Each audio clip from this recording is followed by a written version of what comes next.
a choice right now, between fear and love. It's just a rock. Out of the dark night of ignorance and into the shining light of truth. Expanding reality. A population of citizens capable of critical thinking. We don't see things as they are, we see them as we are. There's a level of reality where everything dissolves into an ocean of energy. We empower our experience by insisting on our authenticity. That's very profound. Very. Expanding reality. Dawn Lester, welcome. I am so grateful that we are here and hanging out together.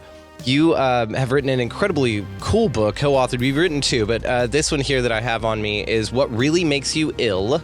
And guys, this is going to be linked down in the show description. And I want to talk to you about this as well, because this thinking man on here is sort of a Mandela effect, isn't it? Have you heard about that? Oh, yes. Okay, oh, we'll yes, talk about definitely. It. Okay. Oh, absolutely. Yes, I know all about that. Love this. Now, yeah, you were a connection from Mark Gober. He met you in Austin hanging out, and you guys were down there for the eclipse time. But we knew like 40 people down there. And to be honest, darling, we just didn't want to deal with the traffic and shit. We could see it from our backyard. So the wife and I chose to do that instead. But you were down there, and Mark Gober took the time to say, Dawn and you have got to connect. We then had a conversation. You have since joined us for a couple of these hangouts that we've had. You were with us the other night for Emily Trinkus. My God, that was so cool. She pulled up everybody's chart. We're doing astrological deep dives over there, and it's just been awesome. So you are already, deep in our hearts here, and I'm so grateful to introduce you to the Expanding Reality universe here. So welcome, first of all. And if you don't mind, again, all the ways to find you, your Substack, your Facebook, your Instagram, as well as any other way that you want to be found, will be located down there. I'm also going to shout out Mark Gober just for the contact here. And just wanted to invite you, if you don't mind, darling, to introduce yourself in your own words for the audience here. Hi, well, I'm just so delighted, thrilled, excited to be here and part of your community. I just feel so honored to be included so quickly. It's just, you know when you feel at home with your people, it's wonderful. So I'm really honored to be here. I'm Dawn Lester, as you said, Brandon. I co-authored the What Really Makes You Ill, Why Everything You Thought You Knew About Disease Is Wrong. It was published in 2019, took about 10 years of research. It wasn't our first book because we actually started looking into the nature of reality and published a book by that name in 2010. So it was part of that understanding that led us to kind of go, well, how does health work? If all these things are out there, these horrible, nasty, dangerous germs are out there to attack us and make us ill. At the time, we did write a very short book with the title "Why Germs Don't Make You Ill and Drugs Can't Cure You." And that was also in 2010. It's just a brief overview, but we knew we then had to go into a deep dive, which we did. I didn't know it's going to take us quite so long, but that's because we kept asking the questions, but what about, and realized we also had to cover the whole background. So it's not just about health as such. It's also the background, the history of some of this stuff, just to put everything in context so people had a complete overview of what's wrong with the medical system, why it doesn't work, because it doesn't work, and really to help people get an idea of what they can do about it. So even though there's a lot of stuff in there that shows what's wrong, it's not to make people scared. So it's not a fear porn book. It's to help people have the information they need to actually make informed decisions. Because, we're told, we make an informed decision. Well, not if you're not getting all or most of the information you need. So you're only getting one side. So we're just saying, well, okay, here's the other side. Here's what you need to have a look at. And, it's not comprehensive because, there's always somebody that says, but what about this, that, and the other disease? You go, okay, there are thousands of them. So it's like we covered the most, not just infectious ones, of chronic illnesses, and just gathered a lot of information to show that what the medical system is saying, the medical establishment system, is just It's not the way health is. It's not the way the body works. So that's the kind of starting point. But at the same time, there's also the bigger aspect, the consciousness aspect as to who we are, and what control we have over our bodies. So that is part of it, but that part of it isn't in that book. Otherwise, it would have been twice as big, or kind of, it would have been War and Peace, 2-volume set or something. But no, it's the consciousness piece is huge. So I don't know if that's where you wanted me to go with the kind of introduction, but that's where I am. But I'm bringing my own kind of experiences into things, and then looking at everything in a different way, and then being able to share that with people to help them understand what we are, who we are, what we're doing, and what we can do, which is the key point. We can do a lot more than we're told. And this is a big part of the conversation I'd like to have with you this evening is, of course, what's going on. There's a lot of fear being used to disempower. And I'm sure that the more that you dove into what was happening with the healthcare system, with everything, then did it make you a little paranoid, as if there was some sort of contrived ideal behind it to keep people unhealthy? It's pretty obvious that it's, well, there are different layers. I mean, most of the people who work in the system are trained in the system, and so they just follow whatever it is they were trained in, so they just carry on doing it, believing that that's correct. I think there's something, there are layers higher up where they know that it's not necessarily about people being healthy, it's just about keeping customers, which is one level. It's people being controlled, which is another level, because if you keeping people in fear, because that's also stops people from thinking, and they just defer to someone else. It's like, I don't know, it's all confusing, I can't think for myself. And well, the man in the white coat says this, doctors, whatever, these experts. So, and it's just the indoctrination, but it's not sort of obviously, these things are insidious steps that have been taken over a long period of time. So, it's just this boiling frog analogy where just this sort of drip, it's just a drip, drip here. And you don't notice it as you're going along. But when you stop and look back, say 20 years, you think there's a lot that's changed.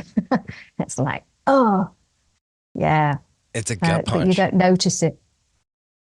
Yeah, because then you look around and you're like, hang on, but all of these things correspond together to sort of entourage effect, make us unhealthy. But there's this whole system also that is unhealthy inherently in the current medical system we have, this allopathic drive to just get these petroleum products into your body, or these vaccines and these questionable materials and preservatives and all kinds of things. And it's just, again, it does feel like a commercial business in a sense, that it's just a capitalism thing, that we can't do the 100-year light bulb because then you would need to make more light bulbs. But we've got to keep people unhealthy so that there's a business to heal people, which is not really in the business of health. It's in the business of treating symptoms that were inherently probably caused by some form that they're involved in, or disregarded by them in some way, deliberately, to continue to treat the, air quotes, dis-ease, which is another thing I want to talk to you about. So dis-ease, what is that all about? Well, first of all, I agree totally with what you're saying. The idea is the model that is, keeps people as customers, and the petroleum products, because, the Rockefellers came into it at the beginning of the 20th century. It was, if you look further back, there were these organizations, and, starting in England, the sort of surgeons and physicians, they had their own organizations, and they were trying to kind of take control through just getting people to qualify and only be qualified, and only those who are qualified there are the true physicians, if you like. But this isn't about healing or understanding healing, and it is, so it has a longer history in England. It's just obviously transferred over all, these, I mean, it's not, we know these people are all interconnected. And so, it wasn't like, it was transferred from England over to the States. They probably knew what they were doing and to think, oh, let's get this into the States because, you know, there's a lot more people over there. So it's a bigger, you know, they can make even more money. So the whole model of disease is that there are the standard model is that there are these different conditions that we get or catch or give to each other, or, you know, it's something that just happens. And, you know, there's little you can do about it. So it's just, oh, well, tough luck. It's either you know, germs, genes, or just bad luck or something like that. It's just these are separate entities that we get, where once you start kind of looking into actually how the body works and what really happens, you find that that's just complete rubbish. It has no basis, but obviously it's a useful model, but it has no basis because it just denies how the body really works. And of course, they don't want us to know that the body is this amazing self-regulating organism. You know, the body can look after itself, and they don't want us to know that because then they lose control, of course. You know, and they just go, oh, actually, we don't need you. Thank you very much. I'll just go and do this and look after my body, because, you know, it's not a machine of bits and pieces that they can do, oh, we'll just hack this off, and, you know, that bit, no, well, it doesn't matter, you don't need that bit. Well, you do. You know, you've got all your parts for a reason. You know, that's how the body works. It can cope with a fair amount of abuse. Not necessarily, I'm saying, you know, people don't necessarily deliberately abuse their own bodies, but it can cope with a certain amount of, you know, sort of toxins and different, all sorts of different things. It's just that, you know, that there's then becomes a level where it starts to kind of say, oh no, so like toxins, for example, it gets sort of overloaded and they're not flushed out through the usual processes, then you'll start getting symptoms, because that's just the body kind of clearing some rubbish out. You know, it's just kind of like, well, we don't need this crap, you know, just going to get it out. And so that's where, I mean, things like vomiting and diarrhea, you know, that's pretty obvious. If you eat something, your body says, don't like that, it's going to try and get rid of it. You know, I mean, that's just logic, isn't it? It's just such common sense. Once you start looking at this, you think, yeah, of course it's right. You know, how could you have thought that, you know, your body was that stupid? But it isn't. So, sorry, excuse me. So there aren't any diseases at all. So we can just throw away that whole list of labels, because they're just labels and they're used to scare people. And unfortunately, that's one of the hard things for people to kind of just get rid of the idea that there are labels, you know, that these things exist, you know, because they say, what about this, this, and this? But when we can get out of that mindset of these different labels, you kind of realize that there are only sets of symptoms.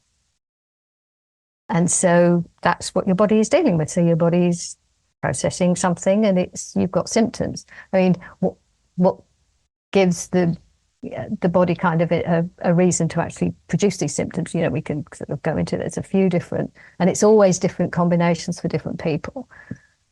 So once you can get out of that idea that there are these things called diseases, you just go, well, throw that out and say, right, okay, what's my body doing?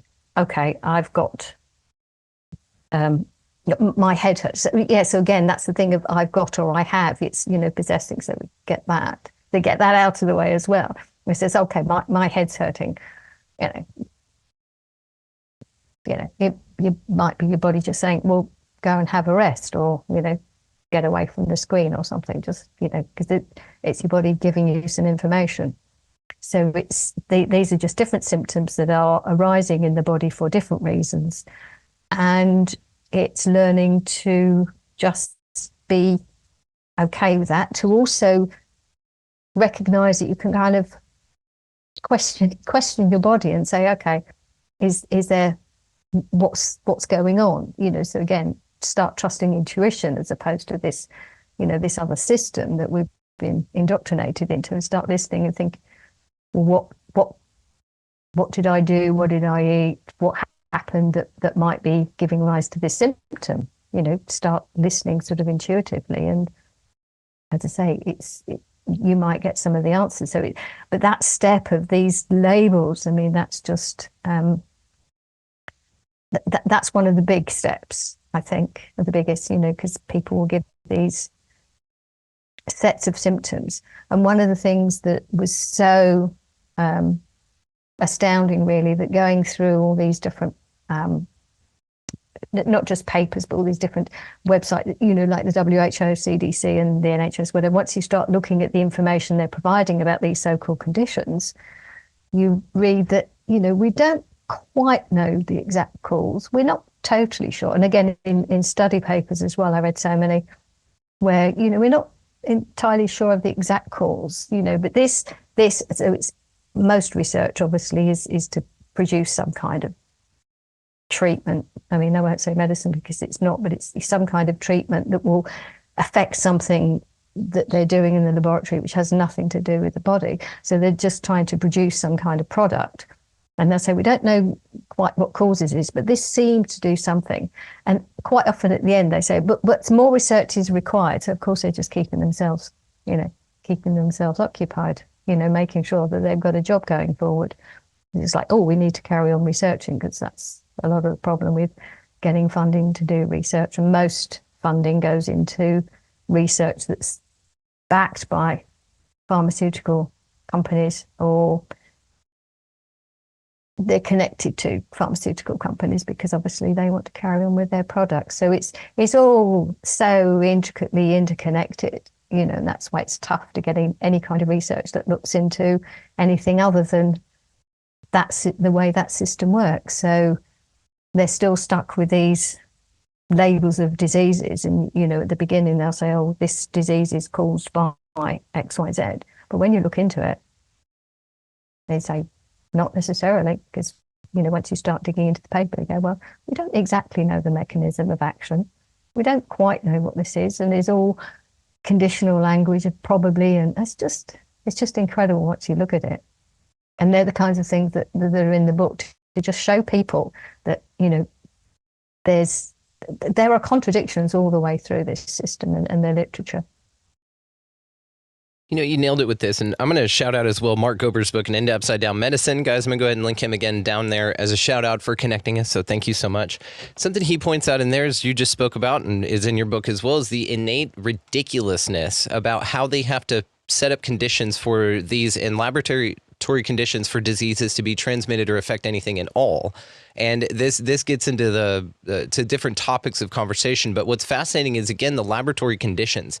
They will say, well, we took this mess of things from a squid ass and the left foot of a shrew that's been endangered forever, and then this type of poisonous plant, we mixed it together and injected it directly into the brain of this rabbit while we strapped it down and electrocuted it. And then for some reason it felt bad and died. It's like, well, shit, man, maybe any one of those conditions. So the conditions themselves in which they're able to get these reactions to therefore skew their papers, which again, they don't interview everybody. They don't bring forth all of the results. They bring forth the results that lean towards their motives. Because like you said, the funding is all with a motive. It needs an outcome leaned in a certain direction. It's not there for the posterity of science to find out what's going on. It wants to know how to make people just on the brink of death and need them so much to where they can counterbalance these symptoms with reactions in the body. And something you said about it as well is disease itself is inherently not real. But what's fascinating about it is it's more real than anything. It's sort of this idea that time's not real, but timing is everything, right?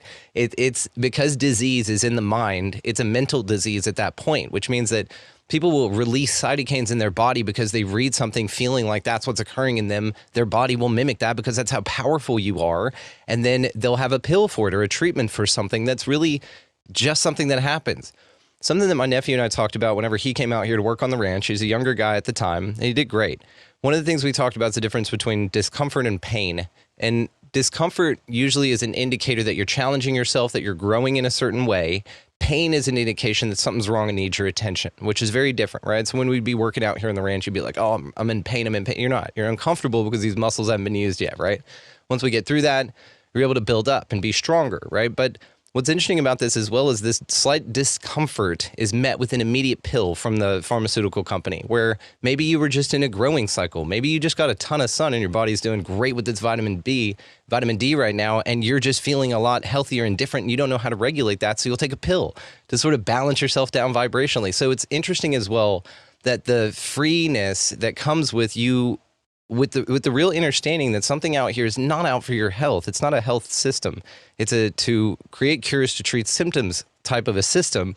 And you even had a wonderful quote in your book by Herbert Shelton: "This full recovery cannot be expected so long as the cause remains." And what that, spoke to is that we're not getting to the core causes of these things, which is where the dis-ease lies, which is more of probably just a mental psychosemantic thing at its core, but really there are many underlying systems of growth here that you can take part in to heal yourself that have nothing to do with petroleum pills or products or anything. There are sonic, remember Isaac last night in our conversation with Emily, talked about his knee was killing him for a long time. He did some sonic therapy, no problems whatsoever. So there are so many other alternative methods for this. Now, the real question, and if you have anything to say on that, I'll pause for that. But the real question then would be, are there other modes of healing that you've looked into, I'm sure, that you could recommend over any of the petroleum product type things that we're, pulling away from? I will come back to that. I will add to what you were saying, just to sort of respond slightly. I mean, you're absolutely right. There is dis-ease, which is not, when I was saying, there are no diseases, what I mean is in that context, but at dis-ease. And that disease is not always physical, that there is so much more that's going on.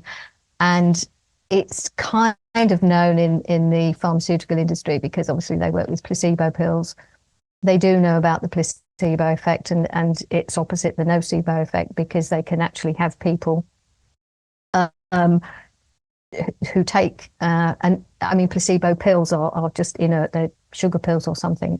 There's nothing in them that is supposed to actually do anything to a person's kind of symptoms. It's not supposed to manage the symptoms. And yet people have been reported, I mean, there's tons and tons of evidence that people have reported feeling better having taken these placebos. And some people have actually reported having expected side effects of something. I mean, certainly with the chemotherapy trial, and people were producing, because they knew they were in a chemotherapy trial. I mean, so to a certain extent it wasn't totally blinded, but they were producing side effects, because people know what some of the side effects, and so vomiting and hair loss were two of the things that people were actually reporting as having experienced, and they were on the placebo. They were in this placebo, the control group. So there's no reason for them to have produced those, for their body to produce those effects. So the mind, and I'm not going to do this because it's not actually in there either, our thoughts, beliefs, ideas, fears, all of that play a huge role. And those who know that play on it. And, just look at what's happened in the last 4 years.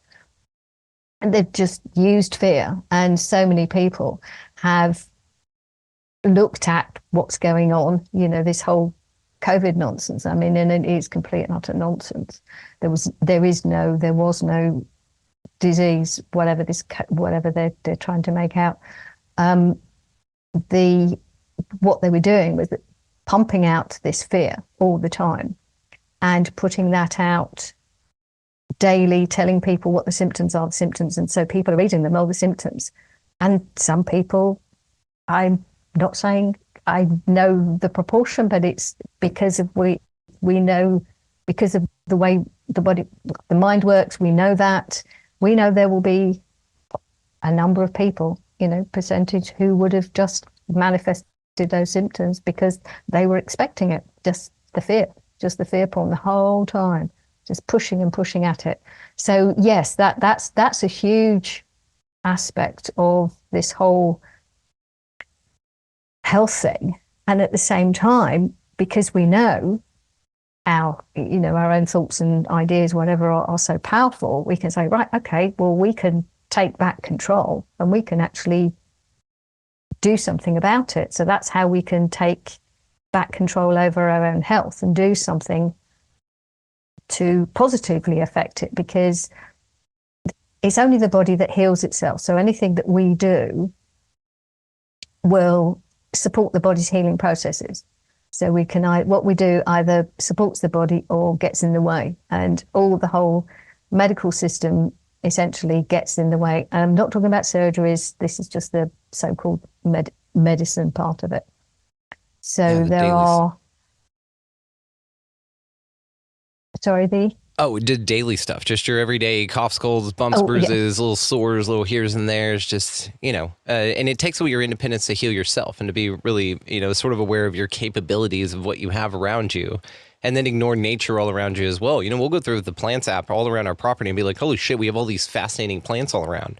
We even looked at one that the dog kept eating because we wanted to make sure it wasn't poisonous or anything like that, which I don't know why an animal would run to a poisonous thing and eat it anyway. We have goats and stuff out here that will only eat on the junipers if they need to be dewormed, because it's a natural dewormer. They kind of know inherently what to go after. So we started noticing this purple flower out here. It turns out it was a common stork's bill, which is astringent, which helps for, and it's an anti-inflammatory. So she was nibbling on something. Now, this is a very active dog that runs constantly. And so she would take breaks, nibble on this little plant, and run off, totally harmless to dogs. She knew she needed it out of the field of wildflowers that we have growing. She went to that one, knew what it was, and ate it. And so you can see this with nature as well, is that it only gets something when it needs it. It's like bears aren't killing a bunch of things and then stocking them up unless it's winter, right? They're not doing this in spring when winter's, when food's plentiful. You're just sort of coming across things as you're going through it, but also you're intuitively guided to do this as long as you really pay attention to yourself. A lot of the times when it was like, hey, here's a pill option, I wouldn't want it. Inherently, I'm just not a pill kind of person. I'm just not. I'll take some water. I'll take a walk outside. I feel a lot better. And that's sort of my metric, is that those pills didn't make me feel better. I got a vasectomy, did not even take the pain pills because I just can't stand the way that they make me feel, this nauseous, the room's like somebody stopped the world, I want to get off. My whole body rejects it like crazy. So I'm not drawn to those anyhow. But it's fascinating, again, when you look at nature, that it's not out there, consuming Tylenol and shit for its headaches. It'll go after a little plant here and there and then move on, It's just really interesting. We can learn a lot from nature is all I'm saying, instead of these idiots in lab coats. Exactly. And what you said about what's growing locally, the more, I'm still learning, even though the sort of book, there's loads more to learn, and there's loads more we still don't know about how the body works, what we can do to help support it. Looking actually where you live, you will find your remedies or the shall we say the plants that will help support your body, heal yourself in your own environment. And this is the other thing, we're trained to look at these, whatever it is, medicines, true medicines, whatever, from elsewhere and outside. And this is something that Amanda Vollmer talks about a lot, is, looking in your own environment, because that's where you will find the things that will help your body heal itself. Yeah, when you travel, go get your local honey. Take a scoopful of the localest honey you can get, and that will help you fight off all of the allergies in the area for your stay, if you're going on a trip or something. That's the first thing we did when we got to Australia. We got a little thing of honey and just took a big old scoop of it, and it was great. Oh, okay. So you were asking me about, even though I can say whatever I want, I still, I can't give people advice because it's not something I've studied, and I'm not in a position to. I just don't have the knowledge. At the same time, I know there are certain things that we can do, and that's to, talk about water, to have clean water where possible, so not out the tap. I'm sure, your audience knows all of that. So one of the things that I've discovered in recently is to do with tissue salts, or cell salts, as some people know them. They are not, they're called homeopathic, but they're not actually homeopathic remedies. They are minerals. I think there are 27 of them, but there are 12 pretty basic ones. And that also ties in with the whole conversation we were having with Emily, because there are 12 cell salts, and there's one that applies for each of the signs of the zodiac. So because I'm Pisces, the one for me is ferrum phosphate. So there, the idea is that when you are, depending on when you were born as to what cell salt you probably need most of, but also because you're, the 9 months gestation period, there'll be 3 that you don't get from your mother. So there's 3 for the 3 months after. But again, depending on whether you're sort of, born at the cusp or in the middle or whatever it is. So that's something that other people go into, particularly Dr. Beerlander of the Alpha Vedic podcast, Alpha Vedic community.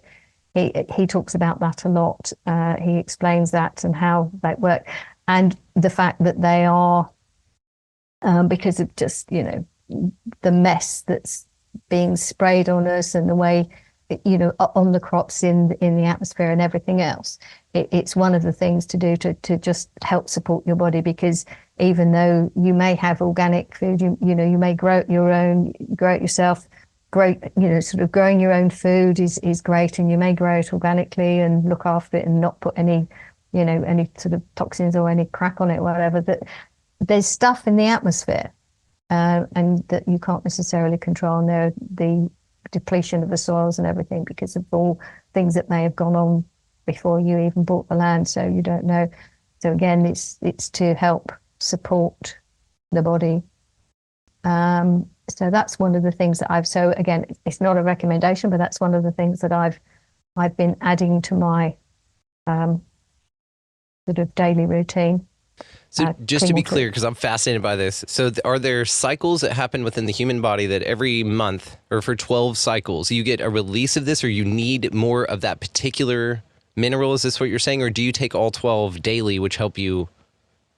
I just want to be clear on it, because it sounds fascinating.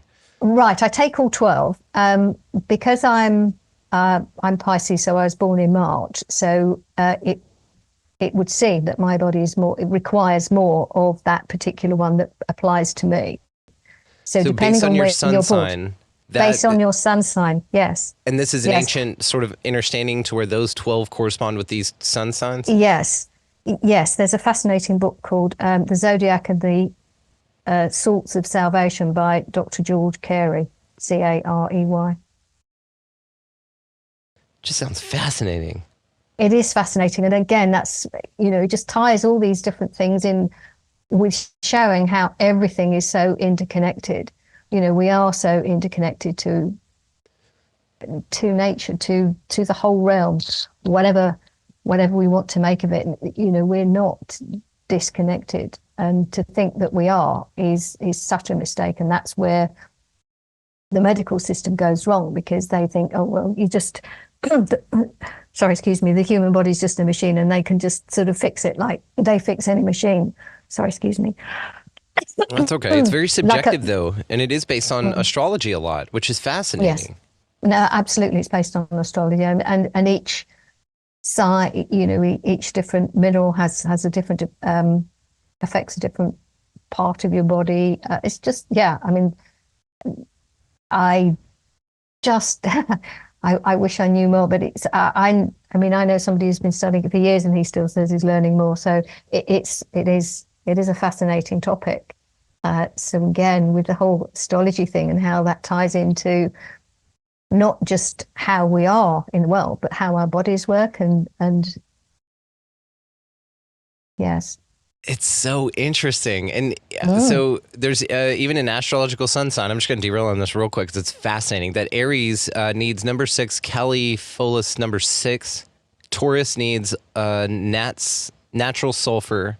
I guess Gemini is a Kali Myrrh. These are sort of abbreviated, but wow. It's just interesting that to correlate it, because then, it's one of the elements, right? I mean, now we're talking alchemy more than ever, because mercury, sulfur, and salt are, but it didn't say which type of salt. It's now to think that it's a more delineatable salt based on you. That's very customizable. It's like, yeah, it's, mercury, sulfur, and salt, but it's your type of salt because you were born on this. And so therefore, I just find this very interesting to tie the physical minerals into the things happening in the stars, which they say are where all of this is born anyway, which is fascinating. Yes, and that's something that Dr. Beerlander goes into. He's an alchemist, so yes, he talks about all of that in the alchemy. very much into the work of Walter Russell. If you're aware of that. I mean, I'm right on the edge of the sort of beginning stages of, and this is what I mean about learning more since the book came out, because that's a grounding in what's wrong with the system. And then once you start taking back control and you start looking at what we can do, and then finding out what the body is, and they're just, from a so-called physical perspective, and then the esoteric, because I mean it's all hidden from us, and go, well, okay, well, there's lots of information we start learning, and we recognize just the interconnections, and it's fascinating, but it's also so empowering. It really is just amazing when you think, hey, what can I do? And that's really the whole thing about learning what life is, and saying, hey, what can I do? I love this. Yeah, well, because your approach focuses on, and I'm just curious, I'd like to sort of talk to you about where you're going next with this, but this is incredible. 740 pages, guys, over. And the source material is fascinating in here as well. And I had a couple of things I wanted to pull up in it before we cut out, but I wanted to just comment on that. So you went physical realm on this one. You went your physical body, physical health. Are you going to tackle the three bodies, your physical, mental, and spiritual or emotional body? Are you going to go for the different bodies and sort of tie them together, maybe astrologically, to where you just sort of go to supra consciousness, all those levels? Is that sort of what you're thinking on this, is tying it all in?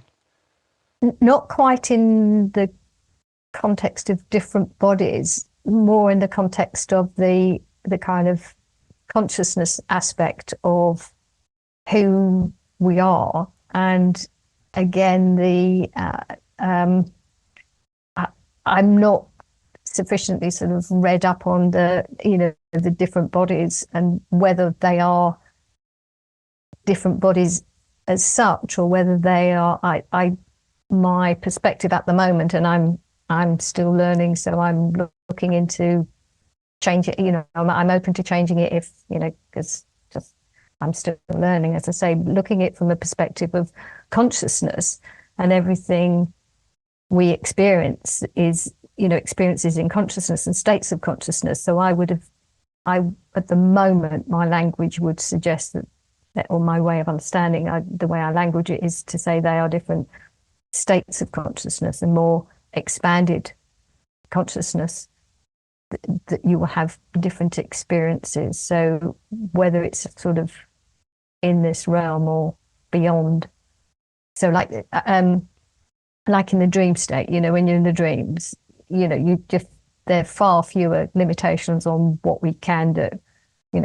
People do all sorts of interesting things that they can't necessarily do here. So the filters are off, because I mean, that's the way we operate here. They're filters.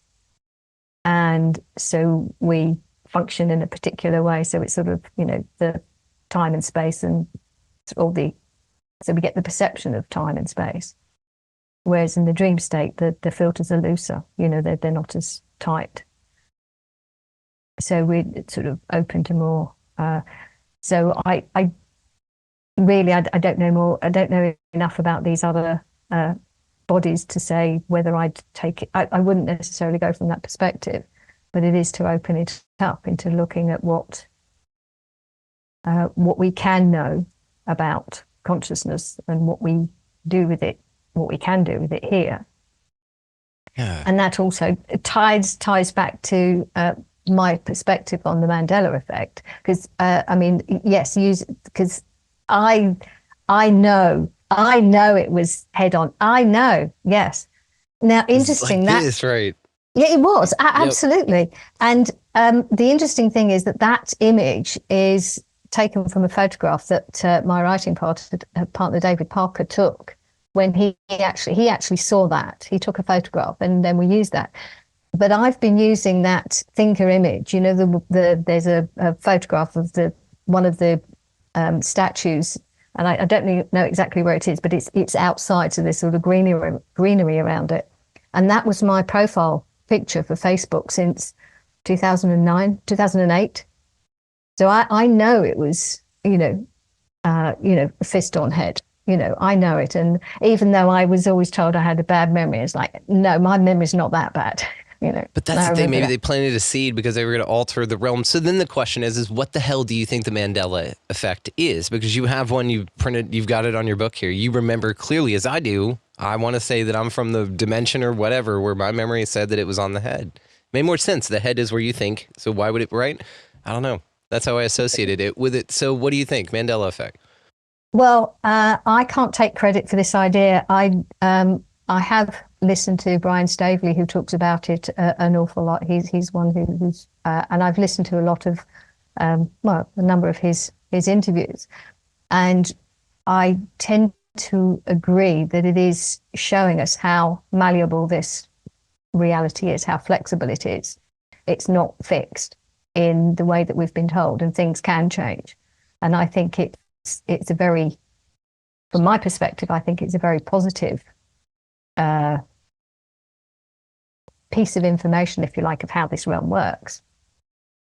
So it's something that's positive, but because I don't know all the different effects, but I don't think any of them are, if you like, kind of sinister or sort of malevolent, really. There's nothing that I think is causing any. I know it's causing a lot of people to kind of, discuss it and say, oh, no, it's BS, it's this, that, and the other. I do think it does feel that, that could be a good explanation for why things just change. And yeah, and that for me is just so, it's like, no, that changed. That definitely changed. And so I go, oh, okay. From my perspective, as I say, I see it as something that's really encouraging to say, no, this isn't fixed. And then again, with where I'm going is really to recognize the language we use and the words we use and how we can trap ourselves in limiting beliefs with our own language. So it's really to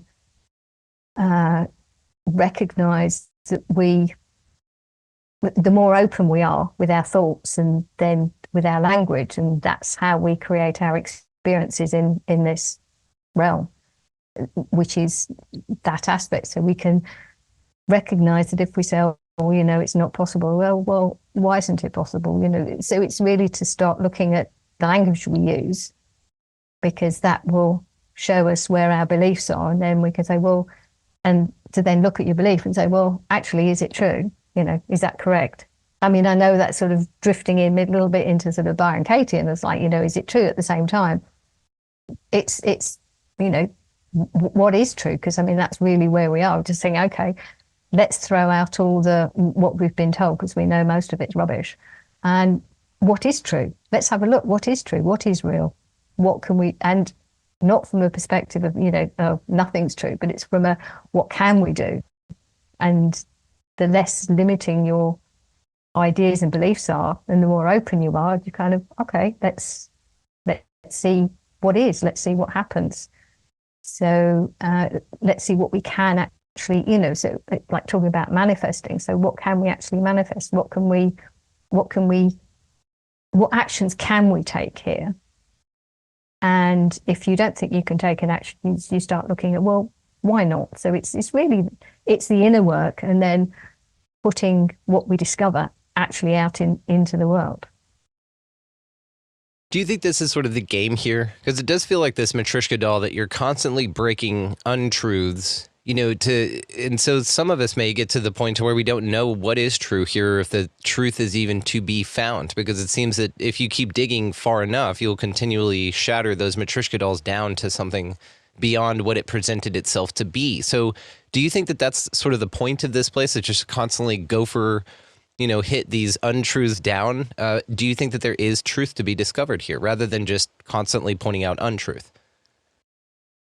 Ah, yes. And I suppose you kind of get into the whole deep depths of what is truth or what is true, what's the difference? So, yeah, there are, you can trap yourself in thinking, oh, what's truth? Because different people have different ideas, and then because they manifest something, it's true for them, and they think it's then the same for everybody else. So again, that's where we have the individual but connected at the same time with this idea. And I think, yeah, absolutely, I agree that a lot of it is finding out what isn't true.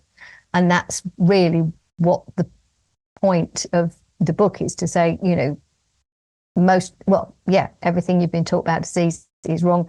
Shove it to one side. Right, okay, so what is the body? What is health? What can we do? And so we're still learning about that, but you have to get rid of what isn't true. And sometimes you don't always know what is true, because you don't know what's inside until you break away what isn't true. It's really liberating, though, because now we know we're not trapped by a lot of the stuff we're told and we're indoctrinated with, as you know, as we grow up, you know, in these indoctrination camps they call school. So, you know, there's that's not to say that there's nothing valuable. I mean, you know, if you learn to read and write and manipulate, you know, work with numbers, but you know, so much else just isn't the case. You know, there's, and that can be distressing when you realize that everything is sort of false. You know, you go through that and you do have some dark nights of the soul, you think, well, what is the point? But once you get through that, you know, shedding what isn't true, and then you think, well, actually, what is true? And then you start opening up to what is possible and what you can actually do with these, you know, what experiences you can have. And, you know, I just know from what I've been doing that I'm finding out what is possible.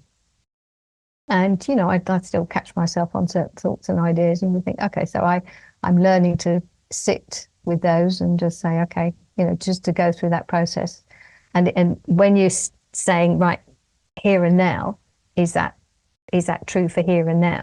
And you go, well, no. So it's, most of it is to do with our thoughts. So we just need, and I say need to, I mean, it's up to you, different people, but to then have some ways of catching yourself when you could be going off on a spiral of different sort of ideas. And is that going to serve you with what you want to do with your life? So again, it's what we want to do with our lives, what we actually want to create.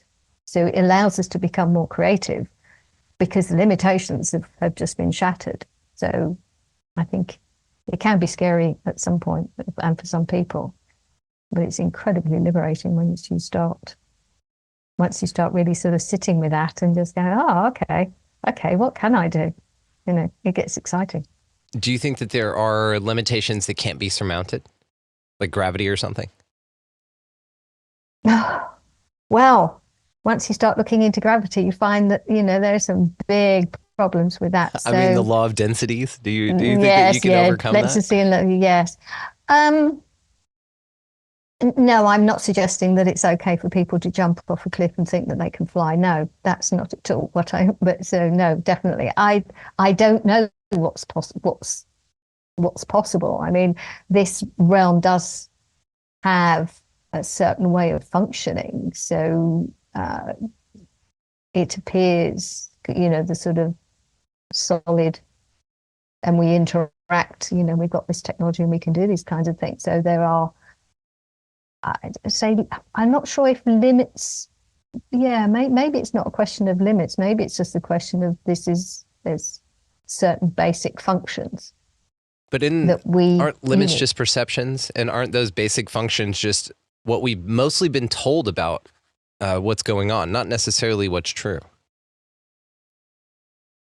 Well, in terms of what we experience here, I mean, I don't think, you know, day and night, you know, sun coming up, whatever, however that works, it's, you know, seeing the sun and then it goes away and it gets dark. I think that's probably a basic function of this realm, those kinds of things, you know, with nature. I think a lot of natural things are the functions here. That's where I'm at the moment. I mean, if there are some other ideas, and I know again, because I've been looking into things like out-of-body experiences and near-death experiences, and looking more into that to try and understand what's going on and see if I can kind of expand my understanding of consciousness through those particular phenomena, because they're just fascinating. So I've been looking more into that, because that shows that it's not us who are here in the body, as it were. Who we truly are is beyond the body. So we're having an experience in the body. At the same time, it's not to say that, because we get this idea, well, are we a spiritual being having a human experience, or a human being having a spiritual experience? And I actually got the book, The Art of Living, by, and I hope I don't butcher his name, but Thich Nhat Hanh, the Buddhist, the Zen master.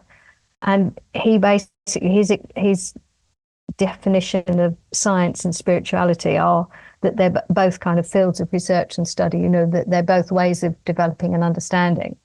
And so this is quoting him, he says, spirituality is a path for us to generate happiness, understanding, and love, so we can live deeply each moment of our lives.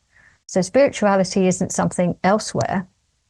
This experience as human beings is as much spiritual, as part of our spiritual being, spiritual experience. This is as spiritual as experiences in other states of consciousness, and in other, accessing other areas of consciousness. So it's not a kind of lower state of beings. It kind of functions in a certain way, but there's a lot more that we can do with this. So it is. I just thought that was pretty amazing. And so it's not about, sorry, I'm just looking at the sort of couple of quotes that he's saying about the being spiritual isn't about escaping this. And I've been thinking, and I'm still pondering my ideas on it, but something like an out-of-body experience is somebody who maybe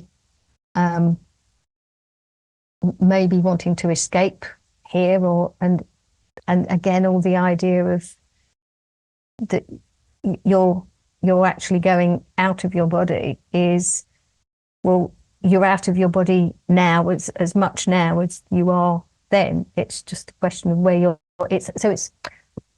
I think that, like, it's a focus of attention. So I mean, you can close your eyes and go off into other places anyway. It's just, with our eyes open, we're sort of more focused here. So you can go off and have what's called a daydream, or night dream, or whatever. So you can switch your focus, and the you is not it's not Brandon you going somewhere else. It's the consciousness that is you, that is focusing as Brandon now, and can kind of withdraw that focus, or lighten that focus and sort of focus somewhere else. So I've not had an out of body, so it's just, which it's like, oh, I'd quite like to have that. So just go, okay, to just know, oh, that's what it feels like. You and me both, sister. Yeah. You and me both. both. You've not? Oh, No. okay, yeah. Oh, okay, because it's like, yeah, that would be cool to, just to experience it. At the same time, I've had certain situations, and one of them was when I was I was training, that was doing Reiki training, sort of learning how to do Reiki, and there was at one point where I just was, I can't remember if my eyes closed or open, but I just had this kind of feeling of expansion.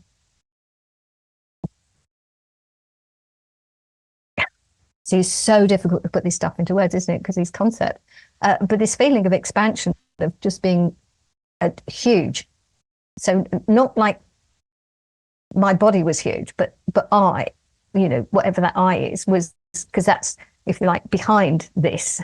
It felt like sort of behind this, but I didn't feel like I left my body, but I just had this just this feeling of expansion. So interesting. Have you ever partaken into psychedelics? No, Okay. I mean, not no. Okay. Did try some stuff as a teenager, kind of, and nothing really did anything for me, so I didn't really get too involved. But Gotcha. It wasn't pretty transcendental. No, I mean, I'd go with, I'm curious, to see what experiences I'd have, in that kind of situation. I'm open to ideas. Yeah, and I'm just curious to see, I asked the question to see if you could compare the two, what you felt in your Reiki training of expansion to any type of psychedelic, because that's kind of the closest that I've gotten with any of that stuff. I've done the breath work, done the things, and it just feels like that's the most out there that I've ever been, is when a psychedelic was involved. Yes, I mean, because the psychedelics, those kinds of, from my understanding, again, because I've not experienced it, from my understanding, it loosens the filters. Yeah. That's what I've heard as well. But it's interesting that it's always different. That no two trips are the same, essentially. That you get sort of similar artifacts, but that they're really different. And if you are removing filters, are you removing more filters each time, therefore revealing a different realm? Or the realm that you look at, does it change? Is it inherently inconsistent? I don't know how many realms there are. I mean, right? How many states, because it's not like, oh, you go to this one or whatever it is. It's just you expand and have different experiences in different ways. It's just part of the learning. I say learning, that's not the right word really, is it? It's part of the experiencing. Whatever word you want to give to the ultimate creator. I mean, I like either the divine, because I think that has power to it. That has an amazing feel. I also like all that is, because it's all encompassing. It's not like a separate something. So I think pick like and all choose that what is. it wants to be a part of. It's part of everything. That's all here to offer its gifts. Yes, and all that is focusing in different ways to have the experience of the different experiences in this way of functioning. This sort of five sense. Although some people say other senses, but I mean this. The limitations of this sort of five senses in a particular way, and then when we take the filters, when the filters are taken off, there are different experiences, and all these experiences inform all that is about what's possible. Because if we're in an everlasting and eternal now, because in time and space doesn't really exist, does it? So there's only ever the eternal now. And so it's the experiences are the way that all that is gets being beyond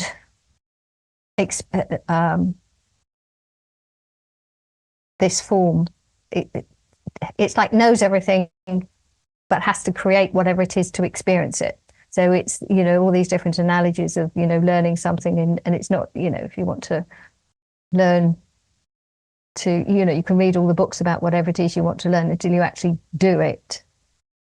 So it's like, knows everything, knows all the information, knows everything, and yet has to create all of us and we create our experiences.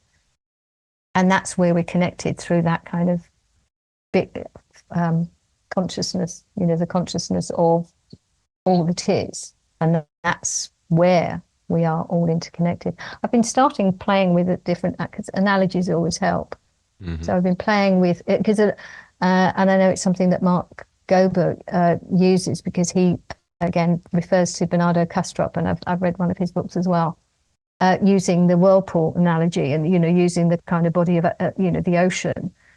I think sometimes the kind of, because it's just a body of water, people say, but I'm an individual. And so it's getting that being an individual and part of all that is at the same time. It's kind of, how do we get our minds around that? Sort of like the wave in the ocean. Yes. So I because as I mentioned to you last night, there's something about trees for me at the moment. I'm not quite sure what it is. So it came to me. So I thought, well, okay, I'll use it as the analogy of a tree. And again, with analogies, you can't go too far, but imagine the trunk, which is the single part of it, is all that is consciousness. And all the branches leading off and all the twigs and everything and into the leaves and the flowers and the whatever else is growing on the tree, fruits and stuff. They're all the individuated parts of consciousness having different experiences. But because it's all interconnected, the information is available, going both ways. So we're all interconnected into the, if you like, the kind of unity consciousness of the trunk, and having experiences out there as leaves fluttering, and each leaf is individual. And the leaves in one part of the tree, that's out there in the sun, is having a particular experience, and the leaves on the other side that's, in the shadow, is having a different experience. And it's all being informed. So that's where we're the one with unity consciousness in the trunk, and having separate experiences as all these other parts. So the leaves may be this physical, what we call physical reality, and the thinner branches are, the dream state, and further back it's, these other states. So they're not like kind of layered, that they're just all different states that can be experienced.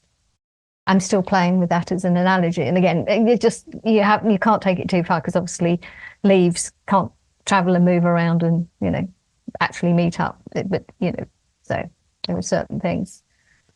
It's just a concept to just show the separated parts, but still being interconnected.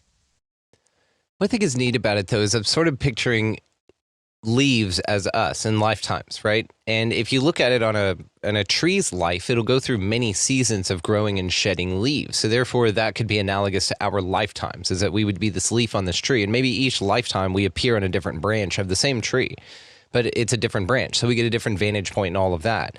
Now, let's say there's a different tree across the forest, and we know that tree, and you're a leaf on that tree. And in your lifetimes, you and I connected via the root system, and we could zoom perhaps, and we could see each other way over there. But then my cycle ends, your cycle ends. When we regrow, maybe we all choose to grow on the same tree. And this is what's interesting, is to then take the all that is and plant all that knows that it is and desires to be on the same tree.